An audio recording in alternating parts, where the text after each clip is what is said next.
সবাই কেমন আছেন? আজকে আমি ছোট্ট একটা কাটিং ভিডিও নিয়ে এসেছি আর সাথে সেলাইও দেখতে পারবেন। তো আমি আজকে এখানে বালিশের কভার, যেটা ভিতরে কাপড়টা যেটাকে বলে, সেই কাপড়টাকে আমি কেটেছি। আর এখানে আমি 1 গজ কাপড় নিয়েছি, সেখান থেকে একটা অলরেডি বানিয়ে ফেলেছিলাম। তো আমি সেটি আপনাদের সামনে শো করছি। এটা আমি কাটানো শেষ এবং সেলাই করাও শেষ। তার মাঝখানে এই জায়গাটা আমি একটু গ্যাপ রেখেছি, এখান দিয়ে যাতে করে আমি তুলোগুলো ঢুকাতে পারি। সেই হিসাব করে আমি এটা চারিদিকে সেলাই করে তারপরে এতটুকু খালি রেখেছিলাম। পুরোটা আমার সেলাই করা শেষ, আর সেটি আপনাদের সাথে একটু শেয়ার করার জন্য ভিডিওটি তৈরি করে নিলাম। বাস আমি কিভাবে এটা রেডি করেছি আর এটা আরেকটা বাকি আছে, সেটাই আমি আপনাদেরকে একটু শেয়ার করে দেখাবো। আপনারা একটু দেখতে থাকুন।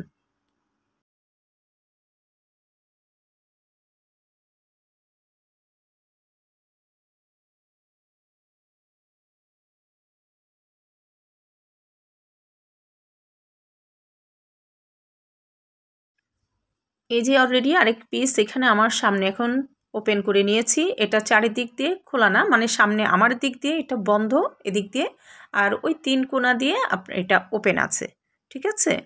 আর এখন আমি এটা এমনভাবে কাটবো, অলরেডি আমি আগেই তো একটা রেডি করে ফেলেছি, সেটা অফ ক্যামেরায়। আর এটা আমি যেই মাপ নিয়েছিলাম ঠিক সেই মাপ করে আমি এটা এখন আপনাদের সামনে কাটবো। তো এটা এখন কি করব, একটু জলদি কাজের জন্য আমি এই পিসটাকে এটার উপরে রেখে দিচ্ছি। তো কাপড়ের উপরে যখন আমি নিচ্ছি, এটার মাপটা আমার চারিদিকে সমান করে নিতে হবে। আমি যে সাইডটা বন্ধ সেই সাইডের মধ্যে সমান করে দিচ্ছি। আর ওই পেছনের মানে আগের 3 কোণার থেকে একটু একটু সাইড থেকে 1.5 ইঞ্চির থেকে 1 ইঞ্চি আমি কাপড় রেখে দিয়েছি, কারণ ওদিক দিয়ে আমার সেলাই করা যাবে তাই। তো আমি সমান করে নিচ্ছি। এগুলো সম্পূর্ণ আমার ভালোভাবে প্লেন করে নিতে হবে, না হলে দলা হয়ে থাকবে, যার জন্য আমি এখানে সোজা করে নিচ্ছি।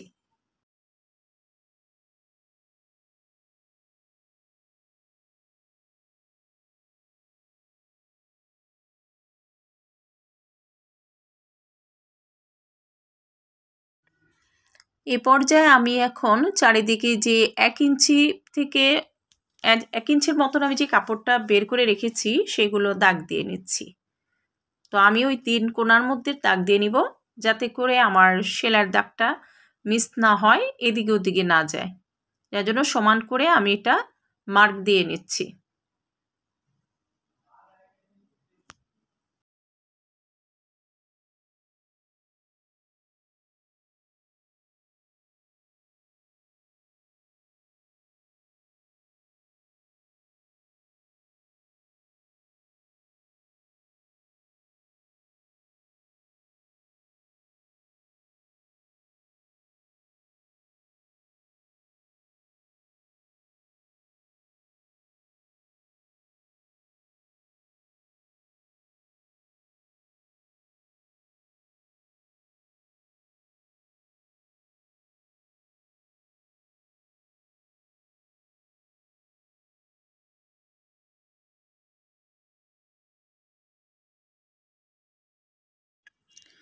ফিতা দিয়ে আমি তারপরও আবার মাপ দিয়ে দেখছি যে আমার দাগ অনুযায়ী মার্কটা সোজাসুজি আছে কি না।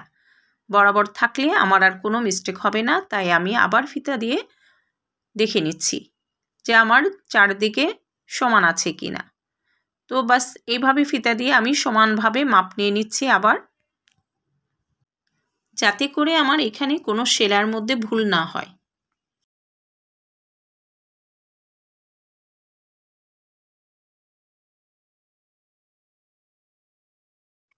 এখন আমি এই উপরের যেই গ্যাপটুকু রেখেছিলাম তুলো ঢুকানোর জন্য, সেম এরকম করে আমার নিচে যে কাপড়টা সেলাই হবে সেই জায়গার মধ্যে আমি একটা নিশানা দিয়ে দিব পেন্সিল দিয়ে। আর যার জন্য আমি হাতে পেন্সিল নিয়েছি, এখন ঠিক বরাবর করে 2টা দাগ দিব 2 সাইডে। এই যতটুকু আমার সেলাই হবে না অতটুকুই আমি দাগ দিচ্ছি, যাতে করে আমার এতটুকু জায়গায় গ্যাপ থাকবে। সেই হিসাব করে আমি 2 সাইড দিয়ে আপনার টিক চিহ্ন দিয়ে দিচ্ছি নিশানা লাগায় রাখার জন্য। এখন আমি মেশিনে চলে আসছি। আর এই মেশিনে আমি যেখানে যেখানে দাগ দিয়েছিলাম চারদিকে সেই দাগগুলো অনুযায়ী আমি সোজা করে সেলাই দিয়ে দিব। তো আমি আপনাদের সামনে সিঙ্গেল সেলাইটা দেখাচ্ছি, ডবল সেলাই হবে। আর ডবল সেলাইটা আমি অফ ক্যামেরায় করে নিব। অবশ্যই কিন্তু ডবল সেলাই দিতে হবে, না হলে কভার খুলে যায়, ভিতর থেকে চাপে পড়তে পড়তে কাপড়টা খুলে যায়, যার জন্য আমি সেলাই করে দিচ্ছি এখন। আর অবশ্যই আমি এই সেলাইটা ঘরে নাও করতে পারতাম, দোকানে দিয়ে দিলে আমার দুটো বালিশ অলরেডি রেডি করে দিত।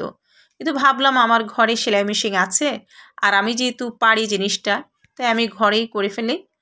এখান দিয়ে দেখা যাচ্ছে দুটো টাকাও বাঁচলো, আর আমারও একটু কাজ হয়ে গেল, কারণ আমি এগুলো অনেক আগে করেছিলাম আর অনেক বছর ধরে আবার বন্ধ করে দিয়েছি। তাই আবার নতুন করে চেষ্টা করছি সবগুলো মনে রাখার জন্য। তাই এখন যদি একটু একটু না করি এগুলো কি মনে থাকবে বলেন? যার জন্য একটু সময় বের করে সংসারের কাজের থেকে আমি একটু সময় বের করে এগুলো সেলাই করে নিচ্ছি।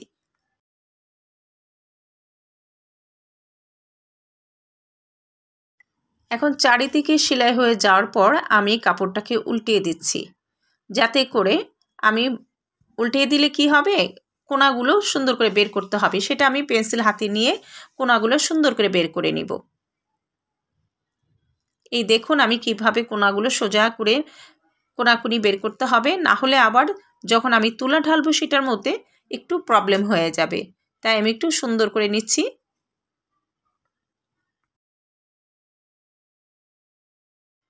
আমার এই ছোট ছোট ভিডিওগুলো যদি আপনাদের ভালো লাগে, আমার এই ছোট কাজ, যেহেতু আমি একজন হাউসওয়াইফ, আমি ঘরে বসে যতটুকুই পারি সংসারের কাজ করি এবং হাতে কোনো কিছু কাজ পারলে সেই কাজগুলো করতে চেষ্টা করি।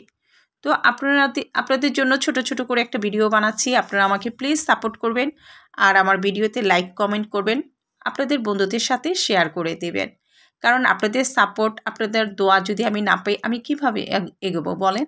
তাই আপনারা আমার বন্ধু হিসাবে, ভাই বোন হিসাবে অবশ্যই আমার চ্যানেলটিকে সাবস্ক্রাইব করবেন আর সবার সাথে শেয়ার করে দিবেন। আর আমার জন্য দোয়া করবেন, আমার ফ্যামিলির জন্য দোয়া করবেন। বাস বালিশ কমপ্লিট হয়ে গেল। এখন আমি তুলোগুলো ঢেলে নিচ্ছি।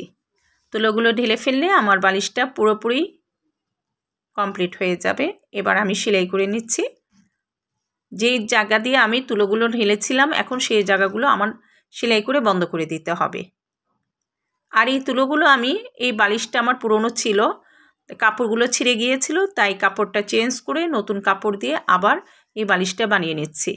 আর এই তুলোগুলো আমি 2 দিন 3 দিন যাবৎ ছাদে রোদের মধ্যে শুকিয়েছিলাম, তারপরে আমি আবার এই নতুন করে কাপড় এনে সেটার মধ্যে আবার ঢেলেছি।